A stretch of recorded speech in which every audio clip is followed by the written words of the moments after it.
আমাদের এই সম্মেলন অনেক রাজনৈতিক দলের জেলা সম্মেলনের সমান হয়েছে। এত উপস্থিত একটা উৎসবে পরিণত হয়েছে এই সম্মেলন।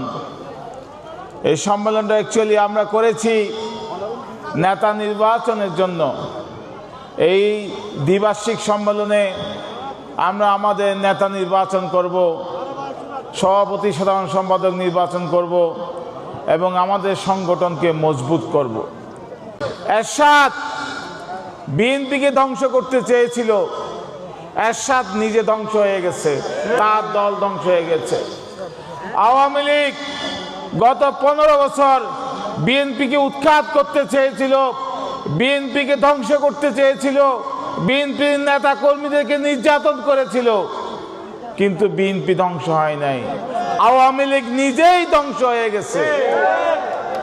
এবং বিএনপির সম্পদ হলো এদেশের সাধারণ মানুষ, এদেশের গরিব মানুষ, এদেশের মা বোনেরা। বিএনপির সাথে অনেক নেতা বেঈমানি করে এরশাদের দলে চলে গিয়েছিল, কিন্তু আপনারা যারা সাধারণ মানুষ, গরিব দুঃখী মানুষ, তারা বিএনপির সাথে ছিলেন বলে বিএনপির বিরুদ্ধে অনেক ষড়যন্ত্র হয়েছে, বিএনপিকে ধ্বংস করার জন্য অনেক চেষ্টা করা হয়েছে, কিন্তু আল্লাহর রহমতে গরিব দুঃখী মানুষের সমর্থনে বিএনপি এখনো টিকে আছে, বিএনপি ভবিষ্যতেও টিকে থাকবে। মনে রাখবেন, যারা বিএনপির বিরুদ্ধে ষড়যন্ত্র করছেন, বিএনপির বিরুদ্ধে মিথ্যা কথা বলছেন, বিএনপির বিরুদ্ধে গীবত করছেন, মনে রাখবেন বিএনপির কিছু হবে না, আপনারাই আস্তে আস্তে ধ্বংস হয়ে যাবে। এগুলো জিয়ার আমল থেকেই শুরু হয়েছে। রাবার বাগান, পোল্ট্রি ফার্ম, গার্মেন্টস, যত অর্থনৈতিক কর্মকাণ্ড জিয়াই শুরু করেছিল। আর জিয়া গণতন্ত্রের প্রতি ছিল একটা অসম্ভব প্রিয়।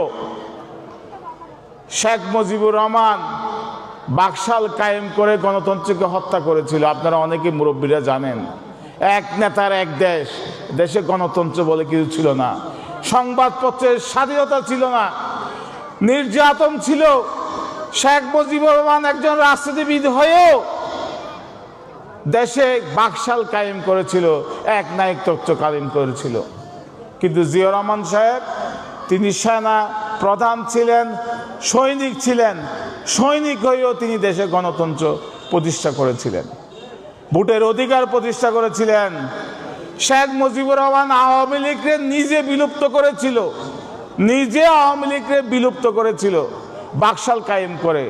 আজ জিয়াউর রহমান এসে আওয়ামী লীগ, জামাত, মুসলিম লীগ, যত দল আছে সব দলকে রাজনীতি করার অনুমতি দিয়েছিল। দৈনিক আজকের বাংলা .net